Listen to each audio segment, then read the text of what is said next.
চব্বিশের গণঅভ্যুত্থানে হাজারো শহীদের রক্তের বিনিময়ে পতন হয়েছিল স্বৈরাচারী শাসন ব্যবস্থার। গণঅভ্যুত্থানের এক বছরের এই সময়ে প্রত্যাশা ও প্রাপ্তির সমীকরণটা কেমন? যে বৈষম্যহীন বাংলাদেশের স্বপ্ন দেখেছিল ছাত্র জনতা, সেই বৈষম্যহীন বাংলাদেশের যাত্রা কতদূর? সমাজ, রাষ্ট্র, রাজনীতি ও আইন শৃঙ্খলা পরিস্থিতিতে কেন দৃশ্যমান অগ্রগতি আমরা দেখছি না? প্রত্যাশা ও প্রাপ্তির এই বৈপরীত্যের দায় আসলে কার? এই প্রেক্ষাপটে আজ আমাদের আলোচনা। দর্শক, আমি ফারনাজ জুই সবাইকে আমন্ত্রণ জানিয়ে শুরু করছি দেশ টেলিভিশনের নিয়মিত আয়োজন দেশ সাম্প্রতিক। নিবেদন করছে Arail angle, channel and square বার। আজকের আলোচনায় এগিয়ে নিতে স্টুডিওতে আমরা মুখোমুখি হয়েছেন এম এ আজিজ, সিনিয়র সাংবাদিক ও কলামিস্ট। স্বাগত জানাচ্ছি আপনাকে। যেমনটা বলছিলাম, যে প্রত্যাশা নিয়ে আমরা গণঅভ্যুত্থান দেখেছিলাম বা যারা চেয়েছিল, তাদের সেই প্রত্যাশার প্রাপ্তির সাথে এখন বৈপরীত্য যে আমরা দেখছি, এর দায় কার? দেখেন, দায় সবার, তবে দায়িত্বে যে সরকার আছে তার দায় বেশি। কারণ অনেক, ধরেন আসলে মূলত আমরা কিন্তু 52 সাল থেকে আমরা আন্দোলন শুরু করেছি, 1952 সাল। সেখানে ভাষা আন্দোলনে অনেকে জীবন দিয়েছে, সেখানে আমাদের প্রাপ্তি আছে। আমরা বাংলা ভাষা পেয়েছি, কারণ উর্দু এই জাতীয় ভাষা করার কথা ছিল, চেয়েছিল আইয়ুব খান, সেটা আমরা প্রতিহত করেছি এবং বাংলা ভাষা পেয়েছি। এরপরে ধরেন আরও বহু আন্দোলন করেছি। হোসেন মোহাম্মদ এরশাদের বিরুদ্ধে আন্দোলন করেছি, 1848 সালে করেছি, 69 সালে করেছি, 71 সালে তো মুক্তিযুদ্ধও করলাম। মুক্তিযুদ্ধের যে প্রত্যাশা ছিল মৌলিক গণতন্ত্রের বিরুদ্ধে, সরাসরি গণতন্ত্র অর্থাৎ পূর্ণ গণতন্ত্র, 18 বছরের বয়সের ব্যক্তিদের, মানুষের ভোট আমরা পেলাম। সেখানে পশ্চিম পাকিস্তানিরা ক্ষমতা আর ছাড়ল না, তখন এরকে কেন্দ্র করে শেষ পর্যন্ত মুক্তিযুদ্ধের প্রত্যাশা কিন্তু ছিল উপনিবেশিক পাকিস্তানি শাসনের বিরুদ্ধে আমরা অন্তত যুদ্ধ করেছি, দেশটা স্বাধীন করব। তার আগের প্রত্যাশা ছিল আমরা এ দেশে গণতন্ত্র, আইনের শাসন, সুশাসন পাবো, এবং মুক্তিযুদ্ধ সেজন্যই হয়েছে। কিন্তু 24 সালে এসে, এরপরে 90 সালে একটা আন্দোলন হলো, হোসেন মোহাম্মদ এরশাদ স্বৈরাচার, তাকে পতন ঘটানো হলো। কিন্তু আমরা তবুও কিন্তু 3 জোটের রূপরেখা হলো, সেই 3 জোটের রূপরেখা কিন্তু বাস্তবায়ন হলো না। তো সেখানেও বলা হয় যে ও আগে করে নাই, আমি কেন পরে করব, ও পরে করছে আগে করব, এরকম। এবারেও 2024 সালে একটা গণ অভ্যুত্থান হলো, সেখানে প্রথমে আপনার ছাত্ররাই ছিল, তবে 52 সাল থেকে শুরু করে 24 সাল পর্যন্ত সব আন্দোলনের অগ্রভাগে ছিল ছাত্ররা, এবং মূলত প্রধানত দেখা গেছে ঢাকা ইউনিভার্সিটির ছাত্ররাই ছিল আগে। এরপরে যেসব আন্দোলনে জনগণ যুক্ত হয়েছে, সেসব আন্দোলনই কিন্তু শেষ পর্যন্ত বাস্তবায়ন হয়েছে। 24 সালেও এরকম ছাত্ররা আন্দোলনের অগ্রগণী ভূমিকা ছিল। কোটার থেকে শুরু করে শেষ পর্যন্ত ফ্যাসিবাদের বিলোপ চাইছে। ফ্যাসিবাদের বিলোপ অর্থে এটার যদি বিকল্পটা ভাবি, তাহলে আছে যে একটা মানবিক বাংলাদেশ চাই, আইনের শাসন চাই, সুশাসন চাই, গণতন্ত্র চাই। সেটা কিন্তু আমরা এখনো আমাদের প্রাপ্তির খাতায় যোগ হয়নি। কারণ আমরা দেখেছি সেই পুনরুদ্ধারণায় ফ্যাসিবাদের সময়ে যে ধারণা বলা হয়, ছাত্ররা বলল রাজনৈতিক দল করেছে, নূতন বন্দোবস্ত, আমরা নূতন বন্দোবস্তের কিছু দেখছি না এখনো। কারণ আগের মতোই, ফ্যাসিবাদের মতোই এখন ভিন্ন কায়দায় কিন্তু একটা নতুন করে আমরা দেখছি যে ছাত্ররা আপনি বলছিলেন যে অগ্রগামীদের ভূমিকায় ছিল, তাদের বিরুদ্ধে দুর্নীতির অভিযোগ, তাদের বিরুদ্ধে নানা অপকর্মের অভিযোগ আমরা শুনছি, চাঁদাবাজির অভিযোগে 7 দিনের রিমান্ডও মঞ্জুর করেছে সম্প্রতি আদালত। এর দায় আসলে কার? আমি সে আলোচনায় ফিরতে চাই একটা বিরতির পর। দর্শক, দেশ সাম্প্রতিকের এই পর্যায়ে একটা বিরতি নিচ্ছি, সাথেই থাকুন। আবার আমন্ত্রণ, আপনারা দেখছেন দেশ টেলিভিশনের নিয়মিত আয়োজন দেশ সাম্প্রতিক। নিবেদন করছে Arail angle, channel and square বার। দর্শক, জানিয়ে রাখতে চাই ইতিমধ্যে আরো একজন অতিথি আমাদের সঙ্গে যুক্ত হয়েছেন, doctor Asaduzzaman Ripon, vice chairman BNP. স্বাগত জানাচ্ছি আপনাকেও। আপনার উদ্দেশ্যে জানিয়ে রাখতে চাই আজকের আলোচনার শিরোনাম গণঅভ্যুত্থান, প্রত্যাশা প্রাপ্তির বৈপরীত্য। শুরুতেই আপনার মতামত জানতে চাই, গণঅভ্যুত্থানের পরিস্থিতি যদি বিশ্লেষণ করেন, প্রত্যাশা প্রাপ্তির সমীকরণটা যদি মেলাতে চান, কি চেয়েছিলাম আমরা আর কি অর্জিত হলো? ধন্যবাদ আপনাকে। প্রত্যাশা প্রাপ্তির কথাটা যদি বলি ভাবে, সেটা হচ্ছে যে আপনার বাংলাদেশে 5ই আগস্টের যেটা সরকারের যে পরিবর্তন হলো, একটা রেজিম চেঞ্জ হলো, এটাকে একটা সাধারণ রেজিম চেঞ্জের কোনো ব্যাপার না, কারণ ইলেকশনের মাধ্যমে রেজিম চেঞ্জ হয়নি। আগের সরকারটাও নির্বাচিত সরকার ছিল না। বলা যেতে পারে যে এই সরকারটাকে জনগণ উচ্ছেদ করেছে। ছাত্র বলেন, জনতা বলেন, প্রতিটি নাগরিক তাদের একটা নাগরিক কর্তব্য বোধ করেছে যে যেইভাবে দেশটা চলছিল, যারা দেশটা চালাচ্ছিল, এই দেশটাকে তারা লুটপাট করছিল, দেশটাকে একটা বিদেশি রাষ্ট্রের করদরাজ্যে পরিণত করার পরিস্থিতি তারা ঠেলে দিয়েছিল, এবং দেশের সমস্ত টাকা পয়সা পাচার করে বাংলাদেশের মানুষগুলোকে তারা একেবারে ভিক্ষার ঝুলি হাতে ধরিয়ে দেওয়ার মতো অবস্থা করেছিল। তো এই ধরনের একটি পরিস্থিতিতে ওই সরকারটিকে মানে চূড়ান্তভাবে ওই সরকারটাকে বিদায় করা ছাড়া, এবং যেহেতু সে স্বাভাবিকভাবে বিদায় নেবে না, তো তাকে তো রীতিমতো একটা গণ অভ্যুত্থানের মতো পরিস্থিতি তৈরি করার মধ্য দিয়ে তাকে বিদায় দিতে হবে। ওই ধরনের পরিস্থিতি হয়েছে যখন একটা মিছিলে মায়েরা নামে, বোনেরা নামে, শিশুরা নামে, কিশোররা নামে, যুবকরা নামে, ছাত্ররা নামে, তখন এটা কোনো শুধু রাজনৈতিক গণ অভ্যুত্থান, এটা একেবারে রীতি যে গণ অভ্যুত্থান বলে বাংলাদেশের গণবিস্ফোরণ দেখেছি আমরা, এটাই হয়েছে। তো সুতরাং এই যে আমাদের মায়েরা নামলো, আমাদের বোনেরা নামলো, শ্রমিকরা নেমেছে, এই লোকগুলো কি শুধুই মাত্র ওনাকে, আমাকে বা এক্সজেডকে, আপনাকে সংরক্ষিত আসন একটা এমপি বানানোর জন্য? এগুলো তো ছিল 54 বছরে। যখন এমপি বলে পদ ছিল, এরকম কিছু মানুষ ছিল, তাদের দুটো চোখ ছিল, কান ছিল, হাত ছিল, মানে মানুষের মতো আকৃতি ছিল অনেক লোকগুলোর, কিন্তু তাতে করে বাংলাদেশ রাষ্ট্রটি কি গণতান্ত্রিক ছিল? ছিল না। এই এমপিরা কি জবাবদিহি করতো কাউকে? পার্লামেন্ট কি জবাবদিহি করাতে পারতো সরকারকে? করতে পারতো না। তো ফলে একটা ডেমোক্রেটিক গভর্নমেন্ট, রাষ্ট্র হিসেবে একটা ডেমোক্রেটিক স্টেট, রাষ্ট্র একটা গণতান্ত্রিক চরিত্র দরকার। সেটি হচ্ছে যে গণ অভ্যুত্থানের কথা বললেন না, প্রত্যাশাটা হচ্ছে আমার রাষ্ট্রটা গণতান্ত্রিক রাষ্ট্র হবে, আমার রাষ্ট্রটা মানবিক রাষ্ট্র হবে। মূল যে আকাঙ্ক্ষা ছিল বৈষম্যহীন বাংলাদেশ। আমার রাষ্ট্রটা মানবিক হবে, আমার রাষ্ট্রের সাম্য থাকবে, ন্যায় বিচার, সামাজিক ন্যায় বিচার থাকবে। তো এই সমস্ত অঙ্গীকার যেগুলো আমাদের মুক্তিযুদ্ধের চেতনার মধ্যে উল্লেখ ছিল, আমাদের স্বাধীনতার, আমাদের যে সংবিধান, স্বাধীনতার পর্বে আমাদের যে সংবিধান, আমাদের সংবিধানের সাম্য, মানবিক মর্যাদা, সামাজিক ন্যায় বিচার, এগুলো সব বিবৃত আছে, বাট সব কিছু ইগনোর ছিল, এগুলোকে এর ধারে কাছে ছিল না।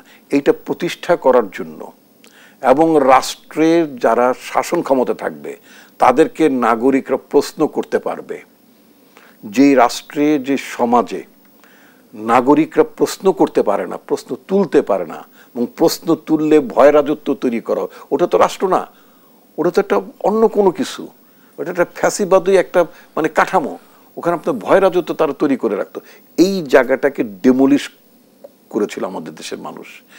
এটি এখন এই জায়গাটা যাতে আমরা এটার এটার পরিবর্তনের মধ্য দিয়ে যাতে আমরা একটা নতুন রাষ্ট্র ব্যবস্থা প্রতিষ্ঠা করতে পারি, কায়েম করতে পারি, যে রাষ্ট্রে আমার শাসককে প্রশ্ন করতে পারবো, আমার প্রেসিডেন্টকে প্রশ্ন করতে পারবো, প্রধানমন্ত্রীকে প্রশ্ন করতে পারবো, বিরোধী দলের নেতাকে প্রশ্ন করতে পারবো, আমার এমপিকে প্রশ্ন করতে পারবো। আমি এমপিকে নির্বাচিত করেছি এবং এমপি 5 বছরের জন্য ইলেক্টেড হয়েছেন, মনে হয় বুঝলাম যে একেবারে ফেয়ার ভোটে ডেমোক্রেটিকলি তিনি ইলেক্টেড হয়েছেন। হওয়ার পরে তিনি দুরাচারী কাজ শুরু করলেন, হওয়ার পরে তিনি দুর্নীতি করা শুরু করলেন, হওয়ার পরে তিনি অনৈতিক কাজকর্ম করা শুরু করলেন, তাকে আমি রিকল করতে পারি? আমার পার্লামেন্টে 54 বছর আমাকে একটা পার্লামেন্টে রিকল সিস্টেম নাই, 54 বছর আমাদের পার্লামেন্টে একটা কমিটি অন এথিক্স নাই, নৈতিকতার একটা ইয়ে নেই। আপনি নিশ্চয়ই জানেন ইতিপূর্বে আওয়ামী লীগের আমলে শেখ হাসিনার পার্লামেন্টে তার দলের লোকরা মানে যেটা মোরাল টারপিচুড, নৈতিক স্খলনের মতন ঘটনা ঘটেছে, যেগুলো মোবাইলে যাদের অডিও ভিডিও ভেসে বেড়াতো। ডিসপাইট এভরিথিং, শেখ হাসিনা তাদের বিরুদ্ধে কোনো ব্যবস্থা নিয়েছে? কেউ প্রশ্ন তুলেছে? কমিটি অন এথিক্সে তার মধ্যে তারা এসেছিল, তাদেরকে পানিশ করা ছিল, পানিশ করার ব্যবস্থা ছিল? কিছুই ছিল না। এইটাই হচ্ছে প্রত্যাশা, মানুষের প্রত্যাশা হচ্ছে এইটা। এখন কমিটি অন এথিক্স থাকতে হবে, রিকল সিস্টেম থাকতে হবে পার্লামেন্টে। আমি এই যে আব্দুর রহমান বদি টাইপের লোকজনকে, হাজী সেলিম মার্কার লোকজনকে বা জয়নাল হাজারীর মতো লোকজনকে আমি কেন মনোনয়ন দিলাম, এই প্রশ্নটা নাগরিক সমাজ করতে পারার সক্ষমতা থাকতে হবে। যে রাষ্ট্র ব্যবস্থার স্বপ্ন আপনি দেখাচ্ছেন ডক্টর আহমদুজ্জামান রিপন, সেই রাষ্ট্র ব্যবস্থা থেকে আমরা এই সময় কতটা দূরে? আমরা অনেকখানি দূরে। এই কারণে সেটা হচ্ছে, আপনি দেখবেন যেই সমস্ত সংস্কার ইস্যু নিয়ে কথা হচ্ছে, আজকে আমি একটা সভাতে ছিলাম, আমার একজন সহকর্মী ছাত্র দলের জেনারেল সেক্রেটারি ছিল শফিউল বারী বাবু, মানে তিনি মারা গিয়েছেন 5 বছর আগে, স্বাভাবিক অসুস্থতার জনিত কারণে তিনি মারা গিয়েছিলেন। তার ৫ম মৃত্যুবার্ষিকী উপলক্ষে আমাদের একটা আলোচনা সভা ছিল। সেই কথাটি আজকে আমি তুলেছিলাম যে এই যে 5ই আগস্টের পরে মানুষ যে এত মানুষ জীবন দিল, 2000-এর মতো মানুষ জীবন দিল, 20,000-এর মতো মানুষ পঙ্গুত্ব বরণ করলো, তো এটার পেছনে তো একটা আর্জ আছে, এটার পেছনে একটা প্রত্যাশা আছে, একটা আকাঙ্ক্ষা আছে, স্বপ্ন আছে। আনফর্চুনেটলি আমাদের স্বপ্নগুলো বারবার ভেঙে খান হয়ে যায়। 71-এর পরে আমাদের স্বপ্ন খান হয়ে গেছিল। 72 সালে we could not fulfil our dreams, আমাদের স্বপ্নটাকে বাস্তবায়ন করতে পারি নাই। একইভাবে আপনার 75 সালে 7 নভেম্বরে সিপাহী জনতা একটা অভ্যুত্থান ছিল, যদিও সেই অভ্যুত্থানের ফলে আজকে বাংলাদেশের যে মুক্তবাজার অর্থনীতি, আজকে বাংলাদেশের যে বিকাশ, আজকে বাংলাদেশ যে লক্ষ কোটি টাকার বাজেট দিতে পারে, বিকজ অফ দ্যাট মানে 76-এর মানে আপনার 75 সালে 7 নভেম্বরে সেই সিপাহী জনতার অভ্যুত্থান। কিন্তু এটা মাঝখানে যদি আবার বীরশ্রেষ্ঠ হোসেন মোহাম্মদ এরশাদ যদি উকি না মারতো, তাহলে দেশটা অনেক ভালো জায়গায় চলে যেতে পারত। বারবার স্বপ্নভঙ্গের দায়, বারবার স্বপ্নভঙ্গ হচ্ছে, বারবার স্বপ্নগুলো ভঙ্গ শুধু হচ্ছে না, ভেঙে ফেলছে এবং পায়ের তলায় নিষ্পিষ্ট করে দিচ্ছে আমাদের জনগণের স্বপ্নগুলোকে। এটার কারণ হচ্ছে যে আমাদের দেশের প্রতিষ্ঠানগুলো, রাজনৈতিক প্রতিষ্ঠানগুলো বলেন, সাংবিধানিক প্রতিষ্ঠান যদি বলি সেগুলো, প্রশাসন বলেন, আইন প্রয়োগের সংস্থাগুলোকে, এগুলো একেবারেই মানে দলীয়ভাবে পরিচালনা করেছে। বিশেষ করে গত 15টি বছর যেভাবে এই দেশটা চালানো হয়েছে, আইন প্রয়োগের সংস্থা প্রশাসনকে যেভাবে চালানো, সবার জন্য ব্যক্তিগত একটা প্রাইভেট অ্যাডমিনিস্ট্রেশন, একটা প্রাইভেট বাহিনী, একটা প্রাইভেট কর্পস, সব কিছুই এক ব্যক্তি এবং ওই দলটির একটা প্রাইভেট, ওই যে মাফিয়া বলে না, মাফিয়াদের একটা সিস্টেম থাকে, মেকানিজম থাকে। শেখ হাসিনা ওইরকম মাফিয়া মেকানিজমের মধ্যে পুরো গোটা রাষ্ট্রটাকে ওইভাবে চালাতো। তো সুতরাং এই ভেঙে ফেলার জন্য তো এই মাফিয়া তন্ত্রই দায়ী, ভেঙে ফেলার জন্য গণতন্ত্রকে অস্বীকার করা দায়ী, ভেঙে ফেলার জন্য জনগণের ভোটাধিকারকে অস্বীকার করাই দায়ী। তো সেই জায়গাগুলোকে আমাদের রিপেয়ার করতে হবে, রিবিল্ড করতে হবে। আপনি বলছিলেন যে মানে কত দূরটা হচ্ছে, দেখেন এই পর্যন্ত অ্যাজ এ সিটিজেন আমি পার্টির একজন মানে কি বলে দায়িত্বশীল কর্মকর্তা একটা পদে আছি বটে, বাট আমি অ্যাট দ্য সেম টাইম আমি তো নাগরিকও, আমি তো মানে কারোর স্বামী, আমি তো কারোর ভাই, আমি তো কারোর বাবাও, তাই না? আমার সন্তানের বাবাও তো আমি।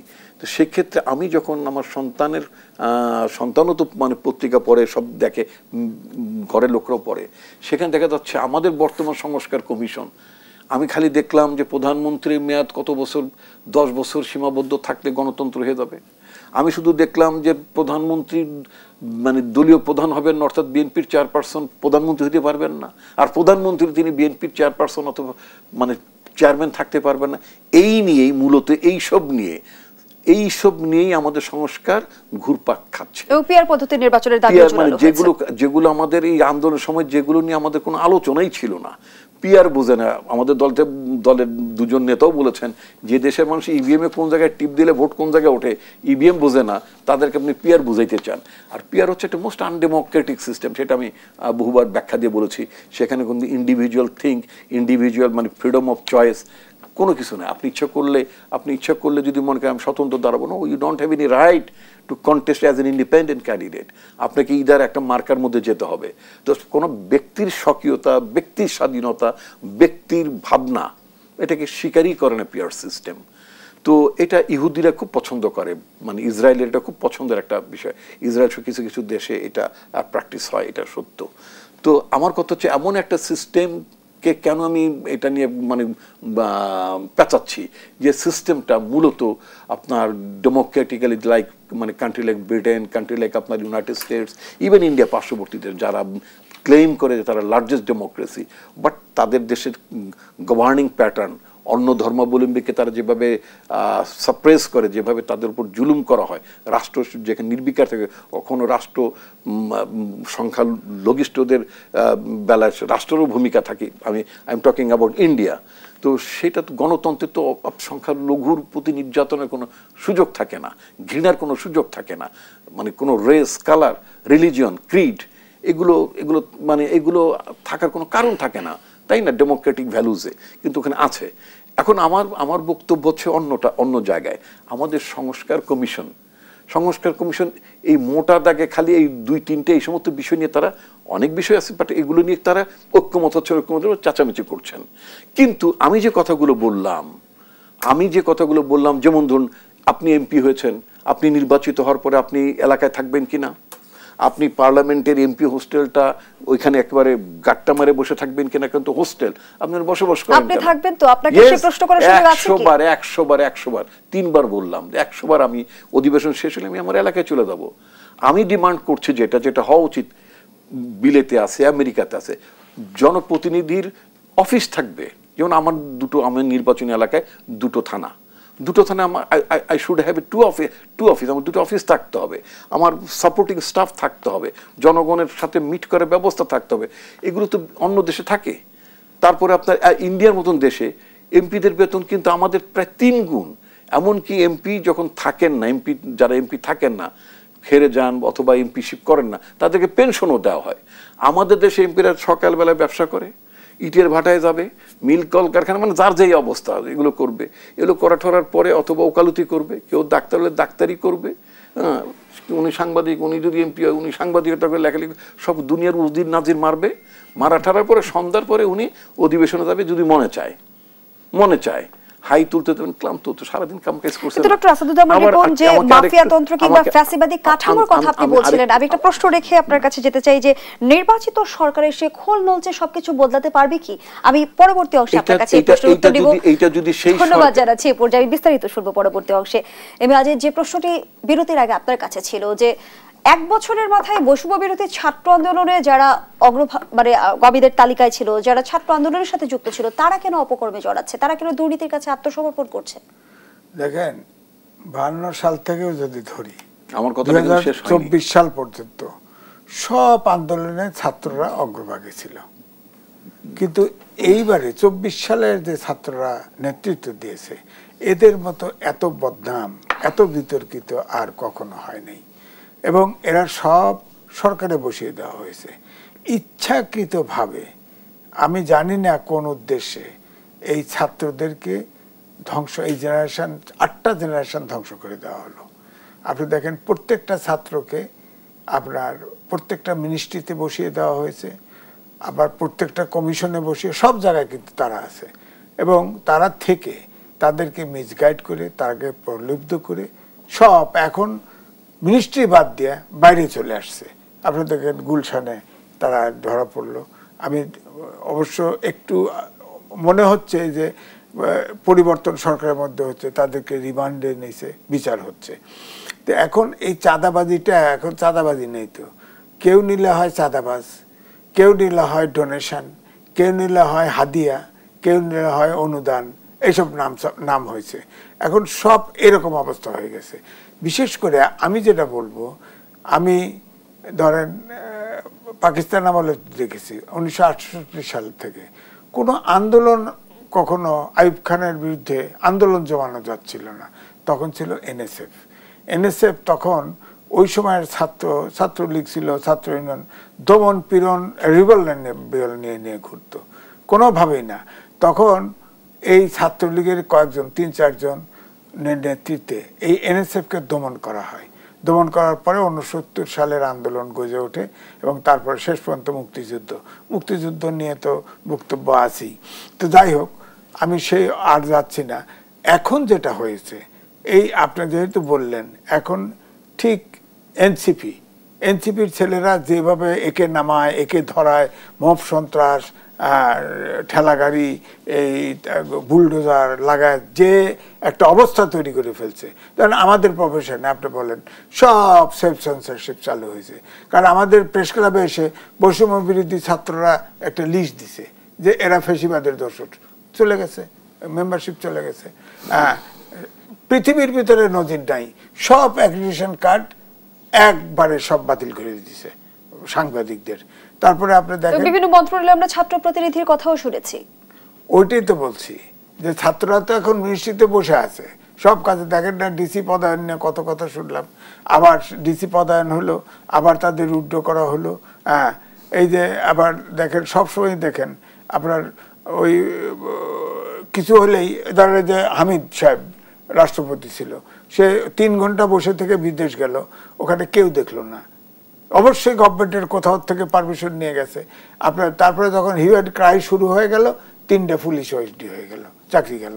তো প্রশাসন তো করতে পারে। কিন্তু জনাব মিয়াজি, আমরা যে চাঁদাবাজদের দেখলাম, শুধু কি গুটি কয়েক সেই চাঁদাবাজরাই আসলে আছে, নাকি নেপথ্যে বড় একটা চক্র কাজ করছে? আমি সেই আলোচনায় ফিরতে চাই।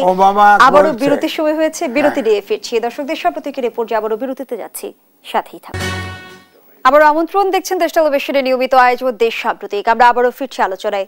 ডক্টর আসাদুজ্জামান রিপন, যেমনটি প্রধান উপদেষ্টা বলেছেন, সংস্কার গভীর না হলে আবারও স্বৈরাচার আসতে পারে। আগের অংশে আপনি বলছিলেন 54 বছর ধরে চলা অনিয়মের কথা, মাফিয়াতন্ত্র এবং ফ্যাসিবাদী কাঠামোর কথা। আমার প্রশ্ন হলো, নির্বাচিত সরকার এসে খোল নলচে সবকিছু বদলাতে পারবে কি? কেন পারবে না? যেমন ধরুন, আপনার যদি ইলেকট্রাল প্লেজেস থাকে, নির্বাচনী প্রতিজ্ঞা থাকে, ইলেকশন ম্যানিফেস্টো থাকে না, you will have to adhere to that manifesto. ওইটাকে আপনি মানবেন। আপনি তো এই কথা বলে ইলেক্টেড হয়েছেন, এবং এখন যেহেতু আপনি দিনের ভোট রাতে করতে পারবেন না, নিশ্চয়ই পারবেন না, বিশ্বাস করি নিশ্চয়ই আপনি পারবেন না, মানে কেউ পারবে না। জনগণ এম্পাওয়ার্ড হয়েছে। আমি জানি না এই এম্পাওয়ারমেন্ট কতদিন তারা থাকবে, কারণ কাঠামো ঠিক না থাকলে এম্পাওয়ারমেন্টও থাকে না, এটা হলো বাস্তবতা। আপনার এখন রুমটার মধ্যে যদি এসি না থাকে, কতক্ষণ আপনার ঠান্ডা প্রবাহটা থাকবে, তাই না? তো পলিটিক্যাল পার্টি আপনি যেটা বলেন, আমি শিওর যে পলিটিক্যাল পার্টি হিসেবে যদি আমি আমাদের দলের কথা বলতে চাই, আমার পার্টির প্রধান বেগম খালেদা জিয়াকে কিন্তু বাংলাদেশের কেউ জিজ্ঞেস করেনি, বলেনি যে মাননীয় বেগম খালেদা জিয়া, আপনি তো প্রধানমন্ত্রী ছিলেন, আপনি ভবিষ্যতে প্রধানমন্ত্রী হতে পারতেন, মানে যখন ম্যাডাম ফিজিক্যালি কম্পারেটিভলি ফিট ছিলেন, তো আপনি কি ভবিষ্যতে ক্ষমতায় গেলে কি আপনি প্রধানমন্ত্রীর ক্ষমতাটাকে কমিয়ে দেবেন? আপনি কি 2 টার্মের ক্ষমতায় থাকবেন না? এই কথাগুলো ওনাকে কেউ প্রশ্ন তুলে নেই। ইট ওয়াজ বেগম খালেদা, আমাদের পার্টি চেয়ারপারসন, তিনি নিজে ভলান্টারি বলেছেন যে প্রধানমন্ত্রীর মেয়াদকালটা 2 টার্মের মধ্যে লিমিট হওয়া উচিত। ইট ইজ বিএনপি, এই যে 31 দফা বলছি আমরা, বিএনপি বলেছে যে রাষ্ট্রপতি এবং প্রধানমন্ত্রীর ক্ষমতার মধ্যে একটা ভারসাম্য থাকা দরকার। বিএনপি বলেছে আর্টিকেল 70-র মধ্যে অসঙ্গতিগুলো দূর করা দরকার, তাই না? নানাবিধ যে সংস্কারগুলো, এরকম 31 পয়েন্টস বিএনপি এই জিনিসগুলোকে রেইজ করেছে। এখন আবার যদি বলি যে করবে কিনা, মানে করবে কিনা, আপনি প্রশ্ন করলেন না, একটা ছোট্ট উদাহরণ দেই। উদাহরণটা মোটেও ছোট না, বাট অত্যন্ত গুরুত্বপূর্ণ উদাহরণ। 1991 সালে যখন আমাদের পার্টি যখন গভর্নমেন্ট ফর্ম করলো, আমাদের ম্যানিফেস্টোর মধ্যে কিন্তু অবশ্যই সংসদীয় গণতান্ত্রিক ব্যবস্থা বা প্রধানমন্ত্রী শাসিত সরকারি ব্যবস্থার কথা কিন্তু আমাদের কোনো প্রতিজ্ঞা ছিল না। কথাটা খেয়াল করবেন। We did not have any place, আমাদের কোনো প্রতিজ্ঞাই ছিল না যে আমরা রাষ্ট্রপতি শাসন ব্যবস্থা থেকে প্রধানমন্ত্রী শাসন ব্যবস্থায় ফিরে আসব, মানে এটা গ্রহণ করবো, অ্যাডপ্ট করব আমরা। এই প্রমিস বা প্রতিশ্রুতি ছিল না আমাদের। ইলেকশনের কথা আওয়াজই আসে না। আওয়ামী লীগ তারা দাবি করেছিল, ঠিক আছে। তো যখন নির্বাচিত বেগম খালেদা যখন প্রধানমন্ত্রী হলেন, তখন তৎকালীন বিরোধী দলের পক্ষ থেকে, আওয়ামী লীগের পক্ষ থেকে তৎকালীন সংসদ নেত্রী বেগম খালেদা জিয়াকে বলা হলো যে আপনারা যদিও আপনারাই মেজরিটি, আপনারাই গভর্নমেন্ট ফর্ম করেছেন, আমরা খুবই খুশি হব যদি আপনারা রাষ্ট্রপতি শাসন ব্যবস্থার পরিবর্তে যদি প্রধানমন্ত্রী শাসিত ব্যবস্থায় ফিরে যান। আমার পার্টির প্রধান বেগম খালেদা জিয়া বলেন, ওকে আমরা এটাকে এক্সামিন করব, যদি এটা মনে করি ভালো, আমরা certainly we can go for that, we can think for that. এবং আমাদের মেজরিটি থাকা সত্ত্বেও আমরা কিন্তু রাষ্ট্রপতি ব্যবস্থা থেকে আমরা সংসদীয় ব্যবস্থায় ফিরে গেলাম। আমরা ইচ্ছে করলে নাও যেতে পারতাম। ওই যে আপনি বললেন যে পলিটিক্যাল পার্টি ইলেক্টেড হলে তারা কি প্রতিশ্রুতি রক্ষা করবে? প্রতিশ্রুতি ছিল না এমন দাবিও তো মেনে নিয়েছি, প্রতিশ্রুতি ছিল না এমন দাবিও তো মেনে নিয়েছি এবং সেটা অনুসরণ করেছি। বিএনপি হচ্ছে সেই পার্টি, আই মাস্ট সে, এত অ্যাকোমোডেটিভ, কি বলবো, এত রেসপন্সিভ পার্টি এবং রেসপন্সিবল, দায়িত্বশীল, এবং কি করেন, সাড়া দেন। আপনার দাবি মানুষ এইটাকে সেন্স করেন এবং সাড়া দেন। যেমন মনে করুন একটা সময় আপনার কেয়ারটেকার গভর্নমেন্ট, যেটা এখন আমরা কেয়ারটেকার গভর্নমেন্টের কথা বলছি, উচ্চ আদালতে কেয়ারটেকার গভর্নমেন্টের ব্যাপারে ইলেকশনের আগে during time of election caretaker গভর্নমেন্টের বিধানটা তো ফিরিয়ে আসছে, পরবর্তীতে তাই হবে। তো সেখানে আপনার এই কেয়ারটেকার গভর্নমেন্টের পক্ষে ইনিশিয়ালি আমরা ছিলাম না, এটা সত্য। আমরা তো অন্যদের মধ্যে মিথ্যা কথা বলবো না, আমরা কেয়ারটেকার এনেছি, আমরা কেয়ারটেকার চেয়েছি, এ কথা আমি বলি না, আমরা বলবো না। We are not in favour of caretaker government, সেটার পেছনে আমাদের যুক্তি ছিল। বাট বাংলাদেশের পার্সপেক্টিভটা হচ্ছে বাংলাদেশে আগামী 200 বছর, নেক্সট 200 ইয়ার্স আপনার কেয়ারটেকার গভর্নমেন্ট লাগবে, যতদিন না পর্যন্ত ডেমোক্রেটিক পলিটি, ডেমোক্রেটিক কালচারের মধ্যে, বিহেভিয়ারাল প্যাটার্নের মধ্যে, আচরণগত বিষয়গুলোর মধ্যে, মানে রাজনৈতিক আচরণের বিষয়গুলোর মধ্যে যতক্ষণ পর্যন্ত সংবেদনশীলতা, অপরের প্রতি মানে শ্রদ্ধার যে বিষয়গুলো, এগুলো যতদিন রেস্টোর না হবে এবং না মেনে চলা হবে, ততদিন পর্যন্ত আপনার কেয়ারটেকার গভর্নমেন্টই। কিন্তু আমি বলছি, দেখেন, সেজন্য পরবর্তীতে কিন্তু আমাদের পার্টি, আমরা কিন্তু আওয়ামী লীগের মতো আমরা কিন্তু ধানাই পানাই করে ক্ষমতায় পুলিশ ব্যবহার করে, র্যাব ব্যবহার করে আমরা টিকে যেতে পারতাম, চেষ্টা এক্সারসাইজ করতে পারতাম, মানুষজনকে মেরে কুটে পিটিয়ে গুমঠুম করে থাকতে পারতাম। বিকজ বেগম খালেদা জিয়া মনে করেছেন that was not her way of handling the political situation. উনি ওই লাইনে যান নাই, উনি স্ট্রেইট বলেছে সো হোয়াট, ক্ষমতা ছেড়ে দেবো। একটা ইলেকশন আওয়ামী লীগ বয়কট করার কারণে অলমোস্ট ওয়ান সাইডেড ইলেকশন হয়েছিল, উনি সেই ইলেকশন উনি পার্লামেন্ট ডিসলভ করে দিয়ে উনি আবার চলে আসছেন, কেয়ারটেকার গভর্নমেন্টের বিল পাস করেছেন, কেয়ারটেকার গভর্নমেন্টের মাধ্যমে ইলেকশন হয়েছে, উনি অপোজিশনে গিয়েছেন। আমার কথা হচ্ছে যে এই যে মানে এই কথাটা আমি এই কারণে উদাহরণগুলো টানলাম যে আমাদের পার্টি বাংলাদেশ জাতীয়তাবাদী দল, তার নেত্রী বেগম খালেদা জিয়া এবং আমাদের বর্তমান নেতা জনাব তারেক রহমান, তিনি তো এই বিষয়গুলো মানে he is a man of promise, man of commitment. তিনি অনেকগুলো কথা যদি আপনি দেখেন, এই যে 5ই অগস্টের আগে পরে উনি অনেকগুলো কথা বলেছেন। আমি আপনার দর্শকদেরকে আশ্বস্ত করতে চাই, এর উনি যা যা বলেছেন তা থেকে বিন্দু পরিমাণ জায়গাও তারেক রহমান শিফট করবেন না। এবং এনসিপি কিন্তু বলছে যে জুলাই সনদের খসড়া মেনে নিতে পারি না। দলটি বলছে যেসব বিষয়ে ঐকমত্য তৈরি হচ্ছে নির্বাচনের আগে একটি আইনি কাঠামোর মাধ্যমে সেগুলো বাস্তবায়নের নিশ্চয়তা দিতে হবে। না, সেটা আইনি কাঠামোটা নিশ্চয়তা দিতে হবে, তো নিশ্চয়ই আইনি কাঠামো তো লাগবেই। যেমন মনে করেন আপনার এখন মানে কেয়ারটেকার মানে এখন এখন যে ইন্টারিম গভর্নমেন্ট আছে, এই ইন্টারিম গভর্নমেন্টের কিছু লিমিটেশন আছে। ইন্টারিম গভর্নমেন্ট কোন কোন বিষয়গুলোতে সিদ্ধান্ত নিতে পারে, কোন কোন বিষয়গুলো সিদ্ধান্ত নিতে পারে না। ইন্টারিম গভর্নমেন্ট তো ইন্টারিম গভর্নমেন্ট, বাট আলটিমেটলি এই গভর্নমেন্টকে অনেকগুলো সিদ্ধান্ত নিতে হয়েছে, ইনক্লুডিং আপনার মানে ইউএসটিআর মানে আপনার মার্কিন যুক্তরাষ্ট্রের ট্রেড রিপ্রেজেন্টেটিভদের প্রপোজালগুলো, তারপরে আপনার নন ডিসক্লোজার এগ্রিমেন্ট থেকে শুরু করে অনেকগুলো কাজে তারা গিয়েছেন। কিন্তু আইনি কাঠামোর বিষয়ে বিএনপির কোনো আপত্তি আছে কি? আইনি কাঠামো বলতে আমরা এটা তো বলি যেটাকে বলে স্মুথ ট্রানজিশন। স্মুথ ট্রানজিশন যেমন মনে করেন, আমি আপনাকে ছোট্ট একটা উদাহরণ দিই, আমাকে যদি ফিউ সেকেন্ডস দেন। জাস্টিস শাহাবুদ্দিন উনি একটা কন্ডিশন দিয়েছিলেন যে আমি তোমাদের প্রস্তাবে 91 সালে উনি তো প্রধান বিচারপতি বলছেন, আমি তোমাদের প্রস্তাবে রাষ্ট্রপতির দায়িত্বভার গ্রহণ করতে রাজি আছি for the time being. I will act as the chief of the caretaker government, অর্থাৎ অ্যাক্টিং প্রেসিডেন্ট তিনি হলেন। বাট কন্ডিশনটা ছিল যে আমাকে কিন্তু একটা প্যাসেজ ক্রিয়েট করে দিতে হবে সো দ্যাট আমি আমার আমি যেন প্রধান বিচারপতির পদে ফিরে যেতে পারি, কারণ আমি ওই পদে ছিলাম, আমার টেনিউর শেষ না পর্যন্ত আমি ওখানে সার্ভ করতে চাই। তো পলিটিক্যাল পার্টিগুলো অ্যাগ্রি করলো এবং ওনাকে ওনার জায়গায় ফেরত দেওয়ার জন্য এটা একটা নজিরবিহীন আইনি সংশোধনী। তো এই নজিরবিহীন আইনি সংশোধন ওনাকে জাস্ট ফ্যাসিলিটেট করার জন্য সংবিধানটার সংশোধনী আনা হলো। তো আইনির যে কাঠামোটার কথা বলি, যে একটা তো আপনার মানে যদি একটা অনির্বাচিত সরকার দেশে ছিল, সে অনির্বাচিত সরকারের পরিবর্তে জনগণের আকাঙ্ক্ষা একটা সরকার এসেছে, সে সরকারকে অনেকগুলো দায়িত্ব পালন করতে হচ্ছে এবং হবেও। সুতরাং একটা তো লিগ্যাল ট্রানজিশন। ধন্যবাদ জানাচ্ছি ডক্টর আসাদুজ্জামান রিপন। সেটা নিশ্চয়ই বিএনপি ফ্যাসিলিটেট করবে। জনাব এ বি আজিজ, একদিকে আমরা দেখছি যে 31শে জুলাইয়ের মধ্যে জাতীয় সনদে চূড়ান্ত রূপ দিতে চায় জাতীয় ঐকমত্য কমিশন, অন্যদিকে আবার জাতীয় সনদ নিয়েও কিন্তু রাজনৈতিক দলগুলোর মাঝে ভিন্ন ভিন্ন অবস্থান দেখছে। আমরা কি ঐকমত্যে পৌঁছাতে পারবো নাকি ঐকমত্যে ধস নামবে? ইচ্ছা করলেই পারবো, কারণ মৌলিক সংস্কার আমরা বুঝি না কোনটা মৌলিক আর কোনটা অমৌলিক। কিন্তু 20টা মৌলিক ঐকমত্য কমিশন বলছে 20টা মৌলিক সংস্কারের ভিতরে অলরেডি 12টার ভিতরে একমত হয়ে গেছে সব। এখন জুলাই সনদ যেটা, সেটা অলরেডি ড্রাফটটা ঐকমত্য কমিশন তৈরি করে সব দলকে দিয়ে দিছে এবং বিএনপি ওটাতে একমত হয়েছে, রাজি তারা।